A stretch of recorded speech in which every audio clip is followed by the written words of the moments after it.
Hi, I'm Laurie Brown. Welcome to Pondercast, the independent podcast that is supported solely by its listeners. If you find the work that we do supports you, I hope you'll consider supporting us through a small monthly contribution or a one-time donation.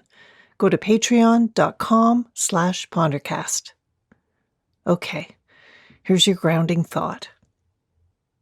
The last grounding thought came from a word I whispered to myself one gray morning of another restricted everything. I found myself saying courage under my breath.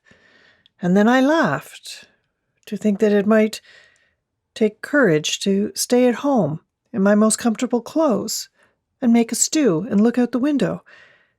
But the next reaction after the laughter was embarrassment that I would invoke courage now. And that intrigued me. And that led to thinking about how we always compare our difficulties, our losses, our grief to other people's. Mostly, I think, in an attempt to convince ourselves that our pain is inconsequential compared to someone else's, in order to convince ourselves not to feel what we are feeling.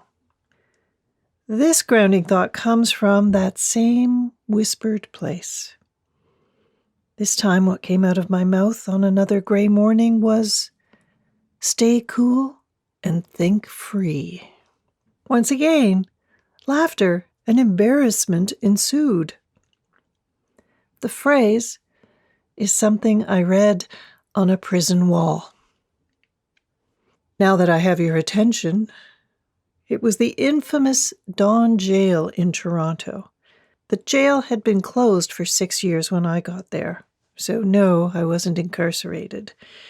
It was late in 1983, and I was there for an all-night music video shoot, back in the day when no one really understood what music videos were for. It was Corey Hart's Sunglasses at Night. I was the woman in the video. The night I spent there, that jail was a cold, dark, miserable place to be. Like any film shoot, there was a ton of downtime, and I set off exploring the Don Jail. From the carving of Father Time on the front of the building to the ironwork serpents and monsters coiling around iron supports. The cells were so small. A cell that you and I would think must be for one person was for two, and cells that seemed cramped for two was for four. The Don Jail was built for 276 prisoners, but housed upwards of 600, breaking the UN's code for the humane treatment of prisoners. I wandered that night in the gloom of emergency lighting to the hanging room, where the last hanging in Canada was carried out, a double hanging in 1962. I found a room for training guards how to effectively use their clubs on inmates. It was a dark, fearsome place, right in downtown Toronto. It is said that no one truly knows a nation until one has been inside its jails. A nation should not be judged by how it treats its highest citizens, but its lowest ones. Nelson Mandela said that. Standing in these cells, reading the graffiti on the walls, that's what really stays with me to this day.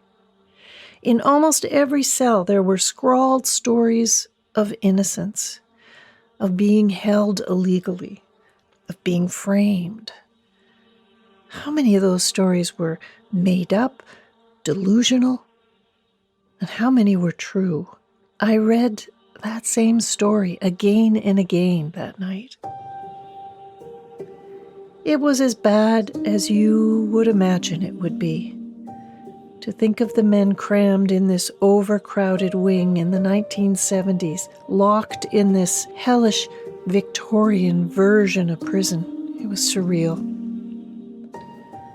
I walked into the smallest cell, and closed the iron bar door and sat down on the pull-down metal bed to feel a tiny bit of what it is like to be locked up.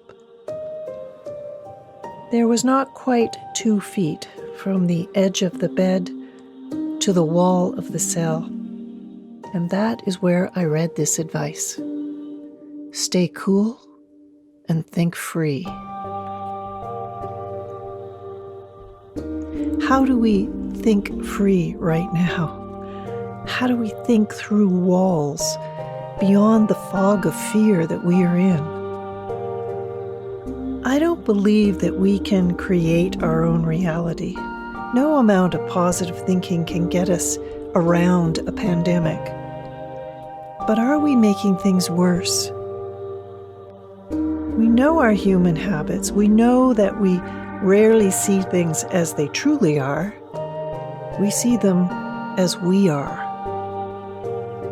But can we at least co-create our reality? That rings more true to me.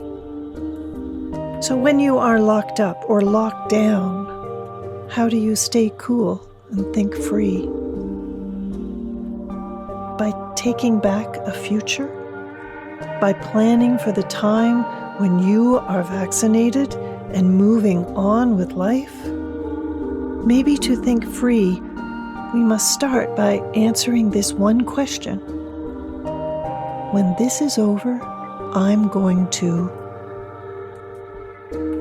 When this is over, I'm going to... I hadn't even contemplated this question. I didn't dare let myself think about the future at all. But I'm changing my tune now. I'm starting. When this is over, I'm going to have a party with too many people. Lineups for the bathroom. Beer stashed outside the back door. We'll be yelling in each other's ears over the sound of the music. Trading spots on the couch to stand in the kitchen, leaning against the counter, getting in the way. When this is over and you walk through my door, I will hug you for so long, it will be awkward and embarrassing. I will grip you hard until the loneliness in the marrow of my bones ceases to ache. We will feel the rush of love and loss overflow into each other and fill us up, and we will start again, planning and plotting, pulling each other into the future. When this is over, what will you do first? And next? Thinking free means staking your claim to your future. When this is over, what will you do? It's time for us to start writing the final scene of this movie. Stay cool and think free. When this is over, what will you do?